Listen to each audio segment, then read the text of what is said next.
So Spawn, number one.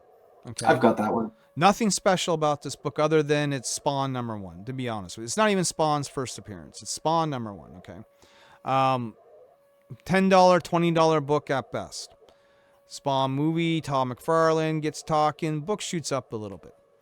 A 9.8, even back in the day, probably shouldn't have ran you any more than $100, maybe $120, prices tend to shoot up. But a 9.9, people have this listed for almost $5,000 US.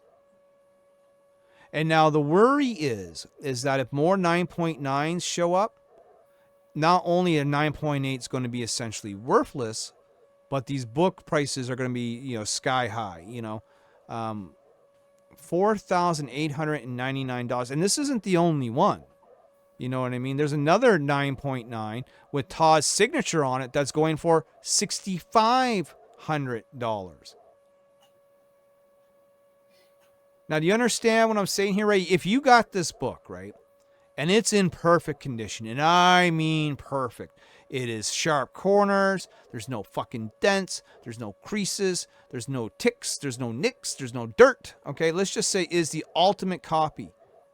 And it comes back to you from CGC as a 9.9, your $10 investment, let's say, and the $20, $30 it costs you to get it graded, potentially, and that's assuming these books sell, could make you thousands. And people are crying foul, like they're worried. This is a, here's another one, not signed, listed again for $5,000 for a Spawn 1.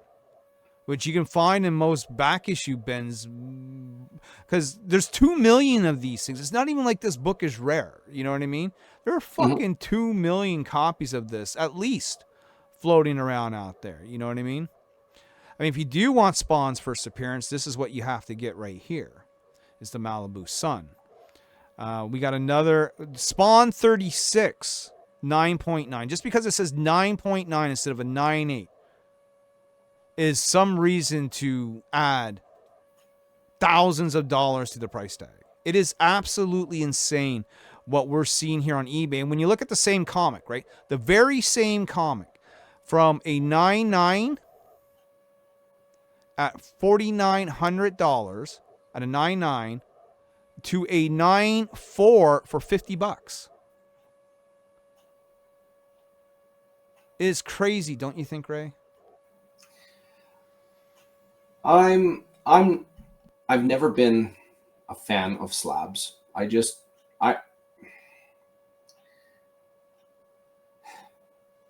Comic collecting, for me personally, I'm not going to impose my views on anybody else.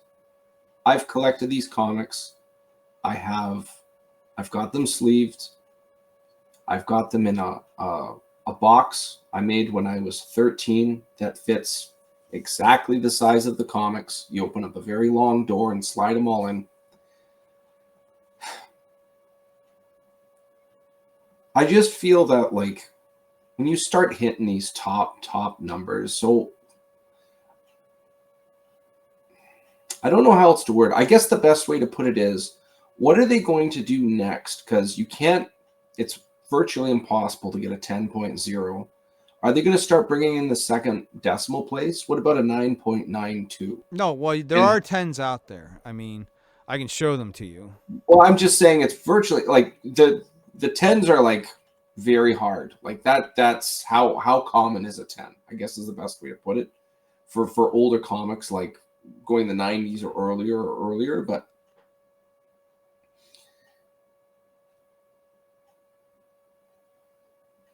ooh.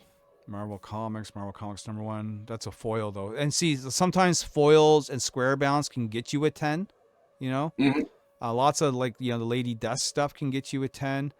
That's a 10 signature series there. I mean, you're right. They're not common, but they happen,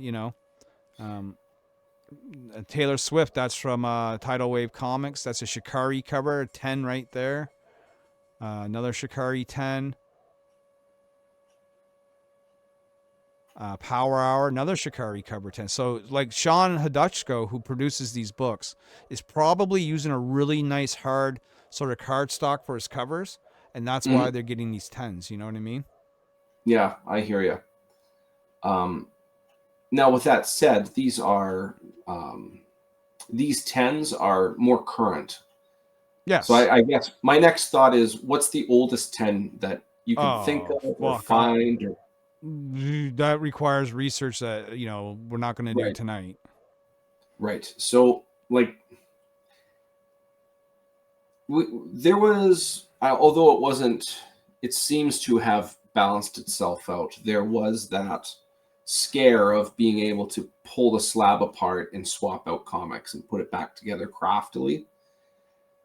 Yeah. And Have you ever seen that video? It's great. yes, it's very intriguing. Like I think I guess the best way to put it is I don't deal much with slabs, so my opinion doesn't hold a lot of weight. Well, I'm just wondering what your opinion is of normally a $20 comic go up to $6,000 simply because you put it in a slab and it gets a 9.9. Well, if somebody wants to buy it, I mean that's the contract between the two people. If somebody wants to sell it at that and somebody wants to buy it, obviously both sides are going to be happy from it. All the power to them. I do voice concern over artificial inflation, Well, that's what I and think this is. That's exactly what people are saying. right. And my concern is, are we going to have some type of inflation and crash similar to that at the 90s, or parallel to it, I guess. For me, I don't invest in slabs for reasons like said concern. So I mean, I hope it never happens, and all the people that have these slabs and have this value, all the power to them. If I invest a lot in and this whole thing falls through, well, I've lost a lot of money. Thanks, but no thanks. It just sounds too dicey to me, in my uneducated opinion. Yeah, I mean, I think even if they were to sell that Spawn book for the 6 grand or whatever it was they were asking, even at a 9.9, it's not going to hold that value. Like that's at its peak. Right. With inflation, I think next year that will be considerably lower by half, if not more. You know what I'm saying? Yeah, you're playing Just hot because potato there's with going to the be more money. 9.9s that are going to be coming out, and the more 9.9s that show up, the more diluted the pool gets. You know what I mean? Yeah, Because 9.9s are supposed to be just as rare as the 10s, pretty much. right. And that's sort of the problem. The more 9.9s we see, because CGC is scanning for 9.9s now. Like, you can send in a book and say, if this doesn't get a 9.9 or 10, don't grade it, just send it back to me. And so more people are going to be apt to do that, trying to get 9.9s. And the fear and the consensus is that CGC might, as a, might be crooked in the sense of offering 9.9s to books that aren't 9.9s, and maybe they're 9.8s, in the hopes that more people are going to submit books and do more business with them. Yeah, yeah, the whole dynamic, I just personally, I'm not interested in. So, guys, let me know what you think in the chat, man. Would you pay $6,000 for a Spawn #1 unsigned 9.9? Is that worth it, guys? I want to know in the comments section below. Like and share the video, and we'll talk to you soon.